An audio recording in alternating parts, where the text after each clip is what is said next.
Hello everyone, and welcome to The History of the Fourth Era. Episode 2, an overview of Tamriel after the Oblivion Crisis, Part 1. My name is Zach, and I'll be your host as we explore the political and cultural atmosphere of Tamriel in the years following the Oblivion Crisis, leading up to the events of Skyrim. With me is a suite of other writers and thinkers who have helped shape this narrative and our philosophy of how to approach these topics.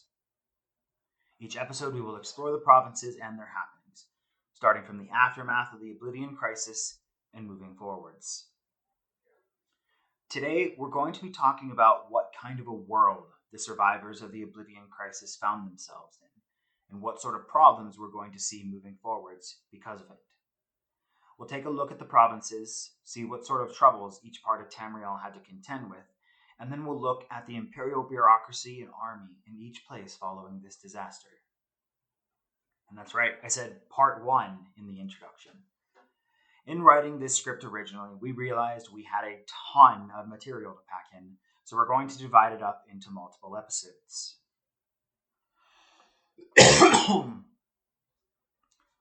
As we talked about at the end of the last episode, we recognize that history is a series of interconnected events. So the story of the political climate in 4E201 can find part of its roots at the end of the Third Era. Of course, you could easily stretch an explanation of history all the way back to, and then the Admorants landed on the northern shores of Skyrim. But there is an immediacy to what we're going to talk about today. It's not a stretch to say that the geopolitical climate of the Great War is tied to apocalyptic events, which happened a little more than a century and a half beforehand. The first thing we have to address is how bad the Oblivion Crisis was in other parts of Tamriel. 3 things can help us determine this.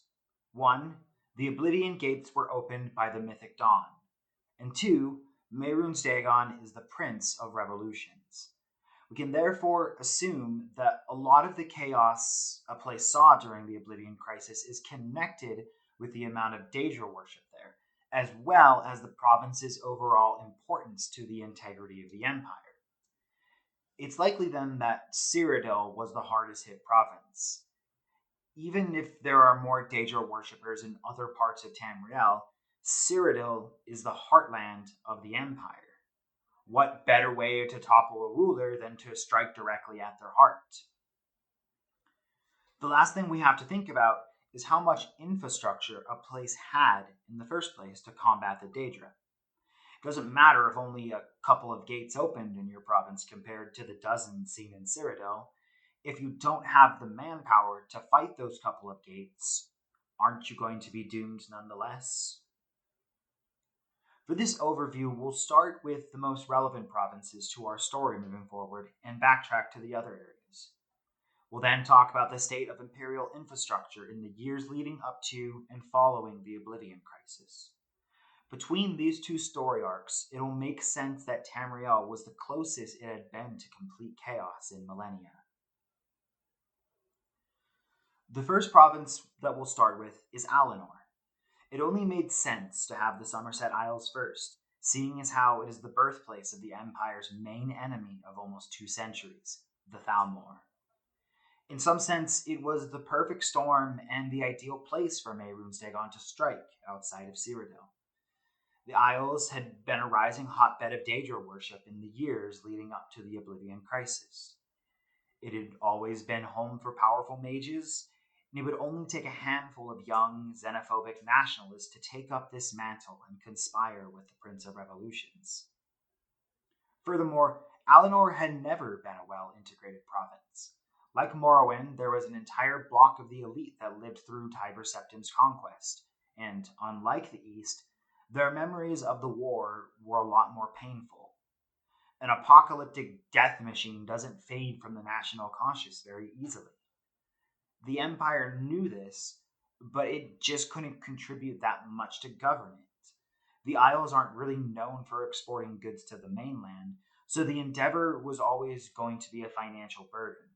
The Empire would try to send its armies to keep order in Alinor, which, admittedly, was more effort than what was put into Valenwood or elsewhere, for example. But it was never enough to quash dissent, and it couldn't spare any more troops in this effort. This means that there were generations on the Isle which had grown up in an imperial occupation just strong enough to have a presence, but not strong enough to control the populace, and they had elders who were old enough to tell stories of life before the Empire. Paired with a vehement rise in Daedra worship, it was the perfect combination to topple the Imperial House of Cards in Alinor. The Mythic Dawn had a tremendous presence in the province, perhaps on par with Cyrodiil itself. When the first gates opened, lots of them opened. Not only were these Mythic Dawn agents helping with this, many of them were powerful sorcerers themselves.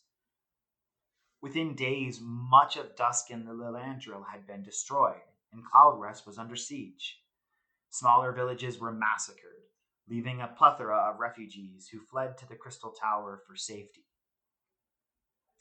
They wouldn't be safe there for long. When the Daedric hordes arrived, many of the civilians and sapiarchs were evacuated, but many chose to make their final stand in the Crystal Tower. As it's told to us, Battlereeve Ryandor had led an elite cadre of mirror logicians as well as Outmer troops and militia in a last-ditch defense of the Crystal Tower. Despite holding out for days against continuous assault, the Crystal Tower stone was finally destroyed and the tower collapsed. Even in its final moments, Ryandor and his warriors stood their ground, helping the last of the citizens escape. The destruction of Crystal Tower was a monumental defeat for the Altmer collectively. Yet, it was a call to arms like nothing ever seen before. Upon hearing of its destruction, various kinholds across Auradon began to unite under a common banner, practically unheard of in insular Altmer society. With the unions of the Rillis, Silarion, and Alimnil, the cities of Auradon were able to collectively push back the Daedra on multiple fronts. The loss of the Crystal Tower was also great enough for the Psijic Order to take an interest in helping. Their relationship with Alinor is still strained, however, as they refused to take orders from the king. They wanted to fight the Daedra on their own terms. Fair enough. As can be expected, their efforts were awe-inspiring. They lifted the siege of Cloudrest by removing the Great Gate outside of its walls. And when I mean remove, I don't mean a Hero of Kavach-style story of storming the gates and taking the Great Sigil Stone. They erased the gate from existence. One moment it was there, the next it wasn't. These awesome efforts did draw the attention of the Mythic Dawn, however, and it wouldn't be long until the Psijic Rite Master Meanthe was assassinated. The Order was committed to the cause as well by now. It was official at that point. Everyone was in this for the long haul. Across the Isle, the United Altmer coalitions and Psijics were pushing the Daedra back. Too bad for them, the Oblivion Gates are the textbook definition of asymmetric warfare. Doesn't really matter if you manage to defeat them at one place, they'll just pop up in another place. When you can't tell where the next attack is going to happen, civil law falls to the side pretty fast in favor of martial law, and we see cities increasingly under the control of the local battle reeves, who mobilize the entire populace for defense efforts. If this was Cyrodiil or Skyrim, something like this would be pretty ordinary.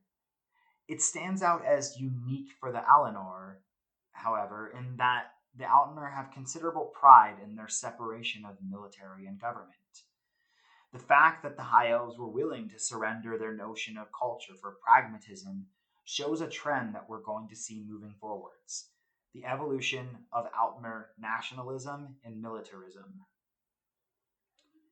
If you're like me, this militarization of Alinor has you thinking about something else in the meantime. Where are the legions during all of this? Well, it's kind of complicated. There were indeed legions in the Summerset Isles, 4 to be exact.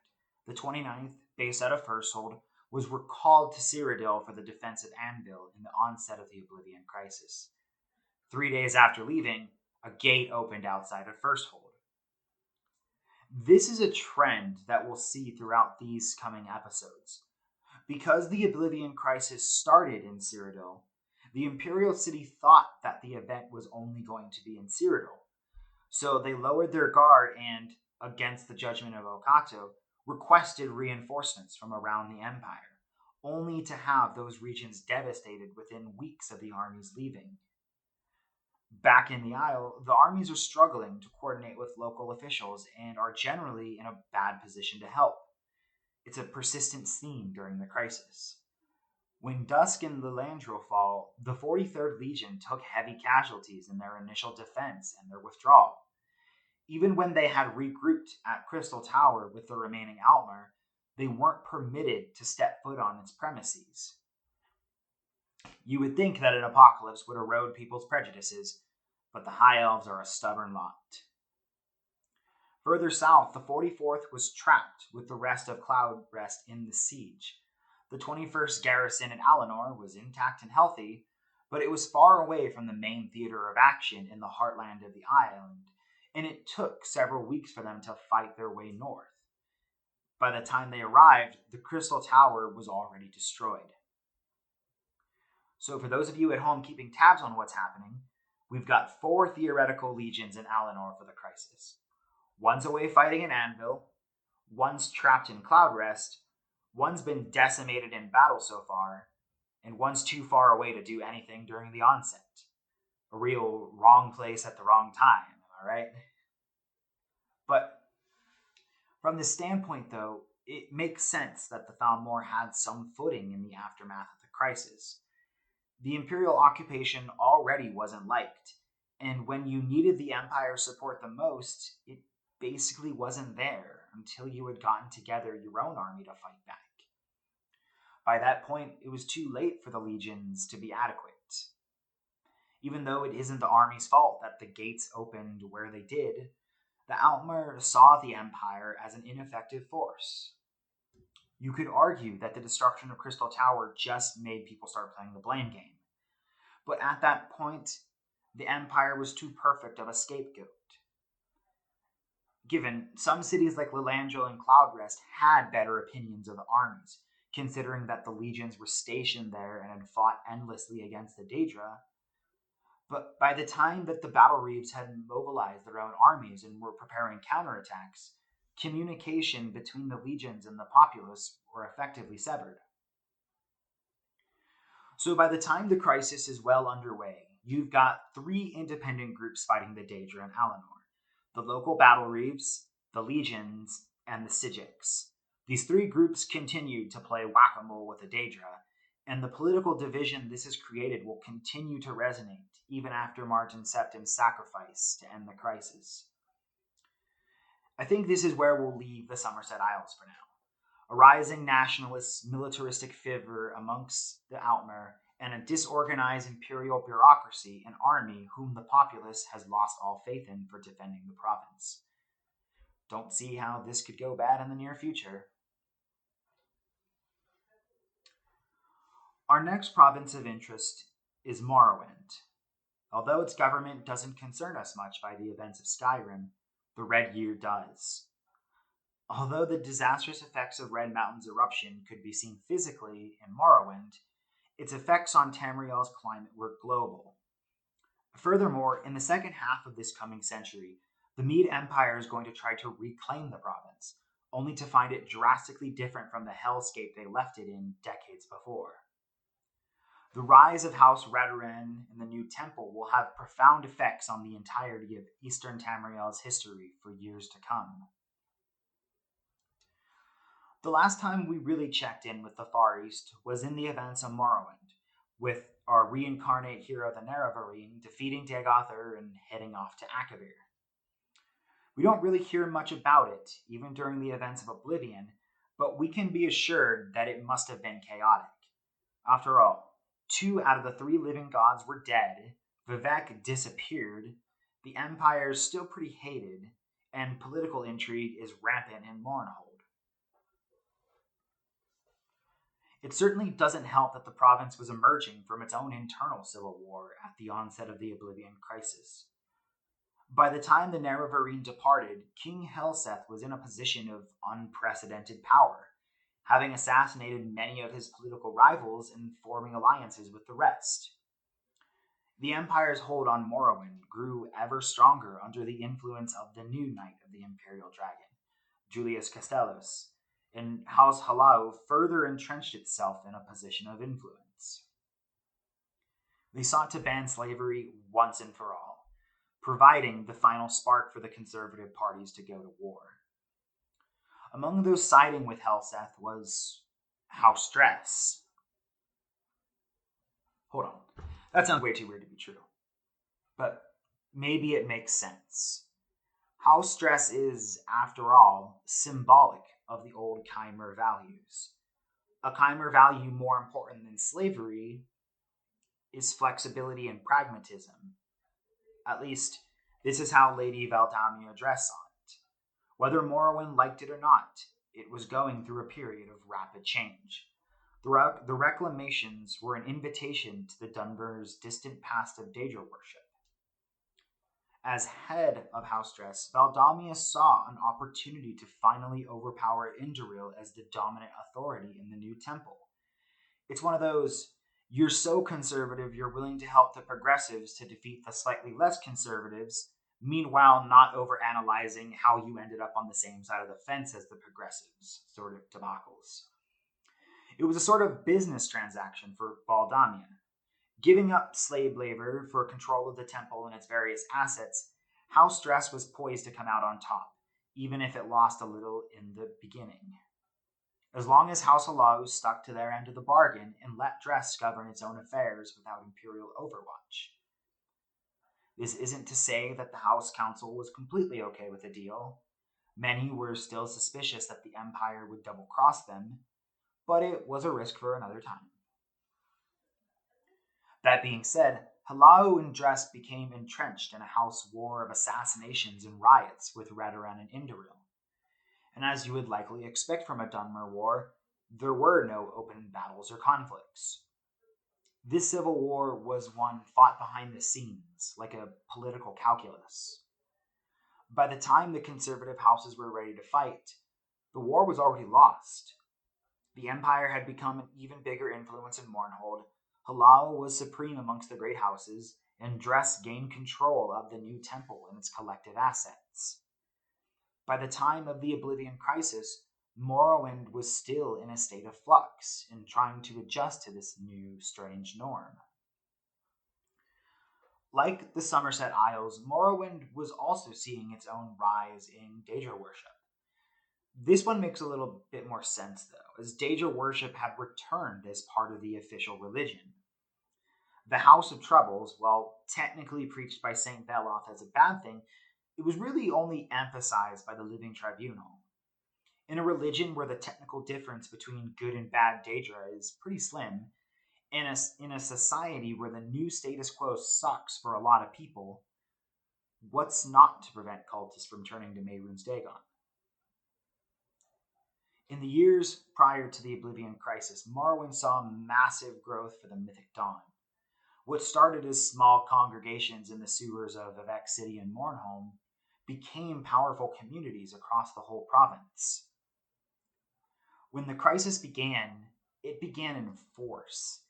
Gates opened up all across the province, and the divided political parties were reluctant to unite. Even within the Imperial armies, there was division. Like we saw with the case of Alinor, the gates there opened up some period of time after they opened in Cyrodiil. Legate Balbus Oriens of the 5th Legion in Cheydinhal was desperate and sent calls for reinforcements all across Morrowind. Again, despite pleas from Okato not to withdraw troops, the locals did so anyways. The Imperial Knight Julius Castellus sided with Balbus and sent detachments from almost every legion to Cheydinhal, coming from Blacklight, Narcissus, Ebonheart, and Mournhold. What's more remarkable about all of this is that the Vexallations from the 18th in Ebonheart and the 24th from Narcissus still decided to march west even after their own cities were under attack.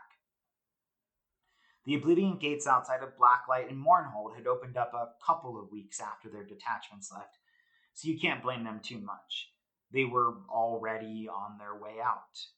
What would they have done anyways? Leave post while under attack in the moment? You could chalk it up to the loyalty of the 22nd and the 24th to their official orders, but I think it speaks to something deeper. The fact is, the Empire never really fully integrated itself in Morrowind, which is a similar story to what we see all across Tamriel, but even officially, it wasn't a part. It wasn't conquered like Alinor or Valen would. A treaty brought it into the fold, with stipulations about what the Empire could and couldn't do. The Empire's forts were isolated pockets of reality from the rest of Morrowind. For many garrison soldiers, it probably never felt like you were welcome, and they relished the chance to leave. This wasn't just Vexalations going for temporary assignment in Shadenhall. This was soldiers wanting to leave Morrowind once and for all, perhaps. What's worse, lots of these units that left wouldn't even make it to Shadenhall. Suffice it to say, the roads weren't exactly the safest place to travel during times like this. It was a bad tactical decision that would forever scar the Empire's reputation in the province. Not like it had much of one in the first place, though. But on the other side of this, how are the Dunmer handling the defense of their homeland? Well, Halau and Dress aren't exactly known for their warriors, so their coordinated defense was pretty inadequate across most sectors. Necrom was quickly overrun, Balmora was besieged, and Blacklight was cut off from the rest of the province, and massive hordes began to overrun Vivec City. It's in this moment of crisis that the conservative factions begin to regain their prominence. It's House Redoran and Indoril that really managed to hold the line against the Daedra. Across western Morrowind, the Redoran are able to rally the militias and regain lost ground. After weeks of persistent attacks, their forces managed to break through the blockade, trapping them near Blacklight. Indoril, although its army is nothing in size to Redoran, did its part in defending Vivec City and Mournhold.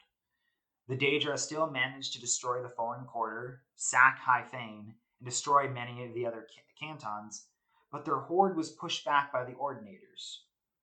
During this time, the Buoyant Armigers became national heroes and martyrs as they embarked on one last mission. The former Archcanon Sarjoni, still in contact with the Armigers, quest them to travel across Morrowind, helping the local armies fight back the Daedra and try to close the gates. Perhaps the greatest achievement of Indoril was the defense of Mournhold, where the combined forces of the former Hands of Almalexia and the remaining legionnaires managed to defeat the Daedra with relative ease. The city is almost untouched during the crisis, and this little tidbit will come back later as a great propaganda piece for the conservatives. While the heartland of the province is faring alright with the Daedra, the hinterlands are not doing as well. If you recall, Necrom was overrun pretty fast at the start of the crisis. Dress wasn't in a position to help, and the Talvani were extremely disorganized in mobilizing their defenses. Who would have guessed that a bunch of isolated self-interest mages wouldn't be able to coordinate together? Their efforts are a mixed bag, with places like Sadrith Mora handling the Daedra with complete ease, while smaller settlements like Tel Voss and Telarune were annihilated by the hordes. Perhaps most emblematic of this disunity is the Battle of Firewatch. Much of the Telvanite Council had actually gotten together to push the Daedra here. They succeeded, but inadvertently burned much of the city down in doing so. Pretty fitting, right? Firewatch in flames. Across the province, the Battle of Firewatch would become infamous for Telvanni irresponsibility and negligence, and it would eventually lead to reforms within the Great House. So if the Telvanni aren't able to help Necrom, who is? On the outskirts of the abandoned city, the Dunmer priesthood had an idea to save the city. Necrom is a gigantic mausoleum, and they believed it was time to call on their ancestors for help. In a mass ritual, the honored ancestors were summoned by the thousands to help retake the city. It's even rumored that St. Thelmes the Bold himself was summoned to lead the armies of the dead.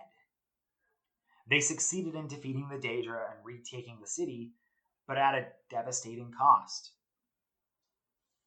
When the battle was finished, hundreds of the dead's bodies and spirits were lost. It was the ultimate disgrace for so many families, and it was deemed a cost too great. The priesthood was ostracized for this ritual, and eventually committed mass suicide in shame. The city was saved, but its grand mausoleum would never be the same. The Oblivion Crisis took much from the Dunmer, but their collective ethos was shattered most at the Battle of Ald'ruhn. Across the province, Redoran was proving itself capable of fending off the Daedra, but Vvardenfell was a whole different beast. Why so many Oblivion gates had opened on the island is uncertain. Maybe Vvardenfell attracted more of the Mythic Dawn. Maybe Mehrunes Dagon was interested in Red Mountain. Regardless, the full might of the Prince of Destruction came to bear against the city of Ald'ruhn.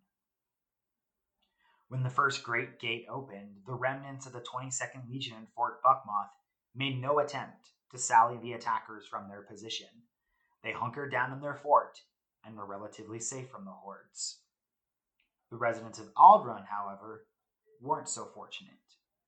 The populace was massacred, and the city was completely leveled. The local priesthood even attempted to resurrect the Great Scar for battle, but they were killed before the ritual was complete. As the Daedra ransacked the city, the Redoran did everything in their power to slow them in their advance.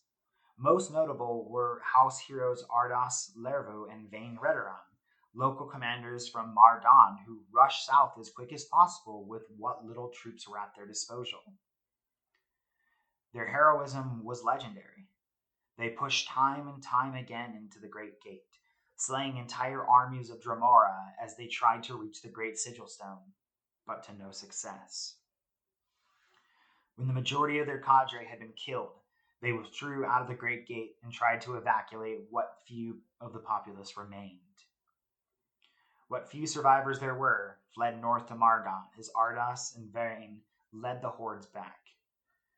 The Redoran fought a guerrilla war against the Daedra on Vvardenfell for the remainder of the crisis, slowing their advance and evacuating cities before the hordes arrived. It was devastating, but they would be known as true heroes, symbolic of the virtues of House Redoran. The legions, however, tucked away in their forts, would never be forgiven for their negligence. The Redoran are known for their martial ability, and these events shouldn't surprise you. But the response of Indoril throughout the crisis is intriguing.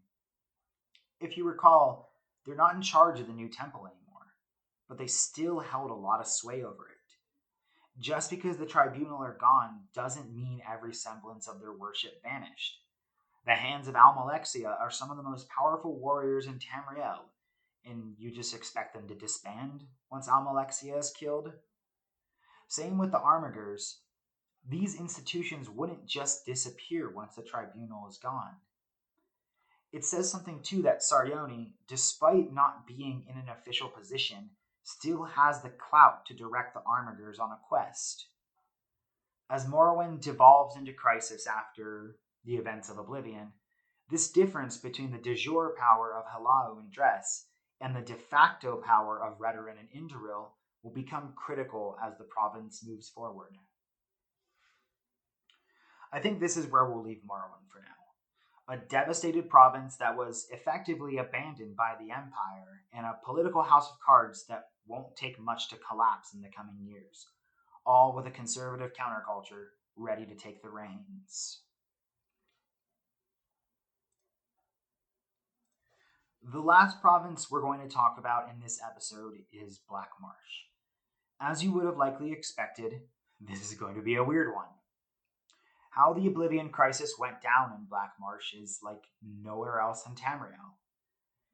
It was truly one of a kind, and even without discussing the rise of the Anzalil and how that would influence the history of Black Marsh, Morrowind, and Cyrodiil, the events of the crisis itself would be enough to warrant its presence in this first episode in the overview. Put all of these together, though, and you have a fascinating story. Black Marsh will become an independent geopolitical force that's completely alien to its neighbors, its strength truly impossible to gauge as an outsider. Our story of Black Marsh should begin with the status quo before the Oblivion Crisis. Like Morrowind, Black Marsh was never officially conquered by Tiber Septim. It was incorporated into the Empire by treaty. Whereas the Empire was able to effectively station garrisons and officials throughout Morrowind, they were never able to do so to the same extent with Black Marsh. Imperial authority was concentrated in select cities like Lillemoth, Stormhold, and Gideon, but their ability to project authority outwards was pretty weak. This in itself should tell you what Imperial rule was like in the depths of the swamps. The centers of power in Black Marsh were the peripheries and the coast. Imperial authority in the heartland was entirely relegated to local Argonians. Official trade in the province was practically non-existent, so the interior was always left to its own devices in exchange for the occasional taxes, which were minimal anyways. There isn't much agriculture in the swamps. This works fine when your opposition is decentralized tribes who aren't bothered too much by the status quo and have better things to do than dabble in politics. But what happens when that's no longer the case? Black Marsh is unique during the Oblivion Crisis in that it had a head start in preparing. Up to a year before the crisis, Argonians were returning to their homeland en masse, being compelled by a quote-unquote deeper instinct. This almost certainly refers to the Hist, but the extent of its powers is largely unknown. It remains a debate whether the Argonians are a true hive mind or are just individuals that can be strongly influenced by the Hist. Regardless, the Hist knew that something bad was going to happen, and it prepared the swamps for war. For the outsider looking in, this almost certainly looked like a rebellion was underway. All of a sudden, thousands of Argonians are flooding into the province, going to the cities and preparing arms. The Imperial garrisons in Lillemoth and Gideon took arms against these Argonians, preventing their entrance into the city. Farther north in Stormhold, the Legion receives assistance from Dunmer slavers in preventing the Argonians from entering. A kind of weird alliance, considering the Empire is supposed to be against slavery. But in the heat of the moment, I guess they saw past that. The conflicts were small, and the Argonians quickly decided to end hostilities and just set up camp outside the cities. In the remainder of Black Marsh, the warriors set up inside and started preparing extra fortifications. The reports across the province are extremely concerning to Legate Johann Rostris, commander of the 25th Legion in Lillemoth and effective governor of the province. He requested reinforcements, but the request was rejected. Whatever's going on at the locals, he needs to be able to handle it with what he has at his disposal. The tense standoff between the locals and the Imperials only lasts for a couple months before the Oblivion Gates begin to open up. Comparatively, there weren't that many that opened in the province. Daedra worship was never a prominent thing in the swamps, and what Mythic Dawn agents resided there probably weren't even locals, just set from elsewhere to ensure that Mehrunes Dagon had a presence all across Tamriel. The results of the crisis further show the contrast in Imperial and Argonian influence in Black Marsh. Lillemoth, Gideon, and Stormhold were hit the hardest by the Daedra hordes. Even as the gates opened around them, the Imperial garrisons didn't realize that the Argonians were there to help. It was thought that it was a part of their conspiracy to overthrow the Empire. Legate Rostris sent further pleas for assistance from Cyrodiil, but didn't receive an answer for months. By the time he did, their answer was incredibly disheartening. The gates were all across Tamriel. His reports across the province weren't good either. If this was an invasion by the Argonians, They weren't trying very hard to conquer cities or any important objectives. Maybe they were just there to fight the Daedra. By the time Rostrus realized his mistake and sent orders to stop hostilities with the Argonians, the crisis was nearing its end. The Imperial garrison had spent just as much time fighting the locals as they did the Daedra. Fighting on two fronts in every battle, the legions took a beating. Lillemoth was damaged, and Gideon and Stormhold were essentially destroyed. At least the Imperial infrastructure was. Even though there were far few less gates in Black Marsh than in Alinor or Morrowind, the Imperial army was devastated nonetheless. Their supply lines had been all but broken, and they relied almost entirely on the locals for provisions. The strong presence of the Imperial Navy on the Lillemoth was basically useless. After all, Oblivion gates don't open up in the middle of the ocean, and expeditions up the province's rivers proved largely ineffective. Across the province, it was painfully evident that the Imperial legions didn't have the infrastructure to defend Black Marsh, even if they weren't spending half their time fighting the locals. The story of the Argonian response, however, is incredible. The Hiss seemed to know exactly when and where the gates would open, and its armies were ready to fight back. When the Empire wasn't trying to stop their plans, the Argonians were able to push back the Daedra with relative ease. We have reports from decades later saying that the might of their armies was so powerful, Dagon's armies closed the gates in fear. This is most likely propaganda, though. From the Imperial reports in their sectors, the Argonians never tried to enter the gates. This could be, of course, because they didn't have the manpower to do so, considering they had to fight the legionaries at the same time. But there seemed to be another strategy in place. It was like the entire swamp had mobilized against the Daedric hordes. The waters gave way to powerful vines which coiled in labyrinths around the gates, and the animals themselves would fight the Daedra when the Argonians weren't around. The Argonians certainly could have pushed into the gates, but the Hist had a home field advantage in the swamps. There was no need to go into the Deadlands if the gates were contained in Black Marsh. The extent to which this containment happened varied across the province. In the heart of the swamps, the Battle of Hellstrom was over almost as fast as it began.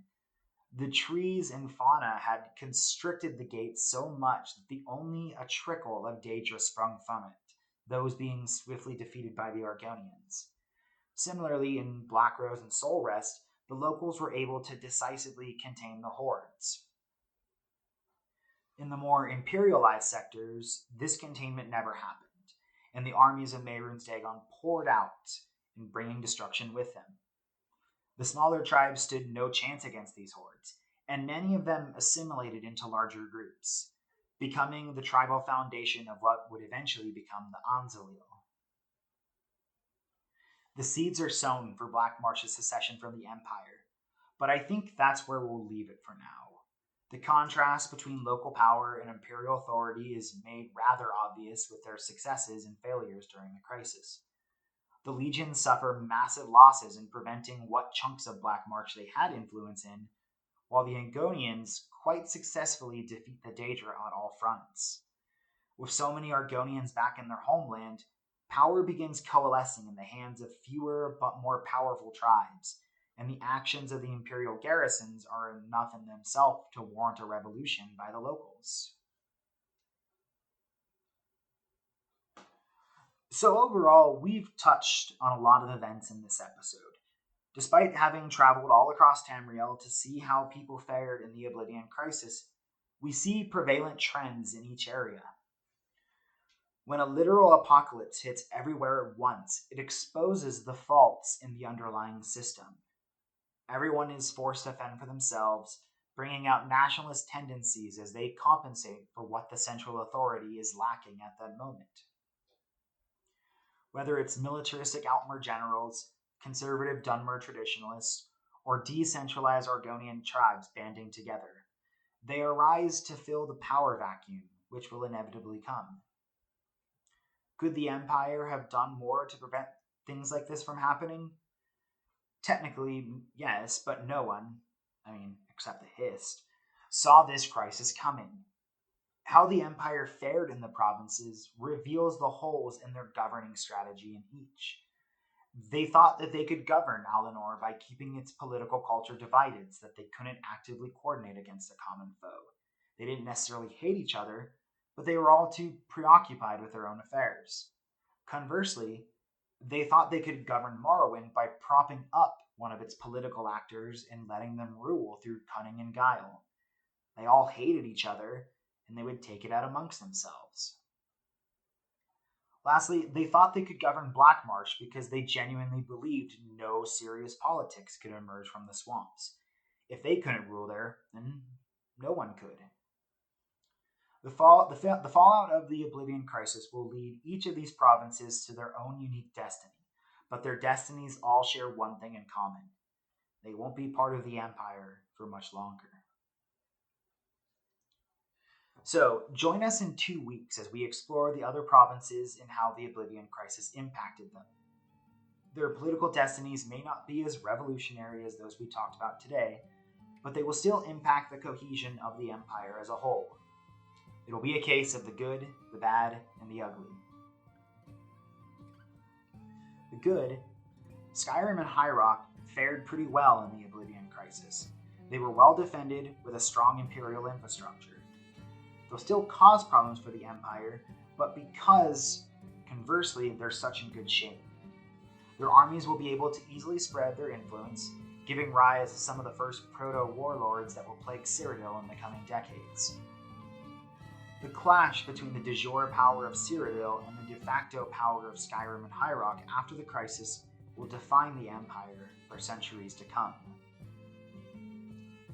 The bad, Hammerfell took a beating during the Oblivion Crisis. It certainly didn't help that the Crowns and Forebearers were at each other's throats through the entirety of it. Like we saw in Morrowind, nothing like an apocalypse gives you the chance to take your vengeance out on political rivals. Hammerfell is a big area, and even though the legions were very successful at pushing back the Daedra, you can only be at so many places at one time.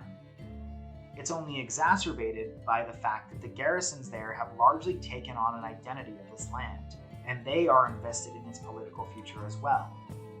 It's not a question of should we stay in the Empire or not, it's an issue of which one of us is better for the Empire. And lastly, the ugly. Elsewire and Valenwood are practically ungovernable after the Crisis. Not that they got hit particularly bad or anything, but the small semblance of imperial authority in each province was badly damaged. The low priority the Empire had to restore these provinces after the Crisis gives the Bosmer and Khajiit plenty of time to imagine a future without imperial authority. The Khajiit are quite content with the status quo in the aftermath of the apocalypse, but the Bosmer have a new wave of nationalism. Pride in their elven heritage is restored, and it makes some even nostalgic about the distant past and the Alvar dominion. The Wild Hunt was invoked quite a bit during the Oblivion Crisis, and it makes the more militant factions ask, why don't we do this more often? They die when they do it, so maybe the better question is, why don't we convince young delusional Bosmer to do this more often? I'm excited to get into further details with you all. For now, thank you so much for listening. If you enjoyed the podcast, please like and subscribe, and you'll be the first to know when new episodes come out. We'll be making a Discord soon so you can chat with us and possibly contribute to the project. Until then, have a great rest of your day.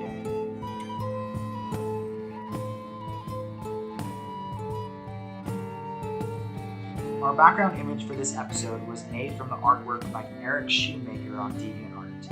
Even outside the Elder Scrolls genre, they have a lot of cool fantasy conceptual art, and I would definitely recommend checking them out and supporting them if you can. Our intro song is Jeremy Soule's King and Country from the Oblivion soundtrack, and our outro is Around the Fire from the Skyrim soundtrack. Links are available in the descriptions below.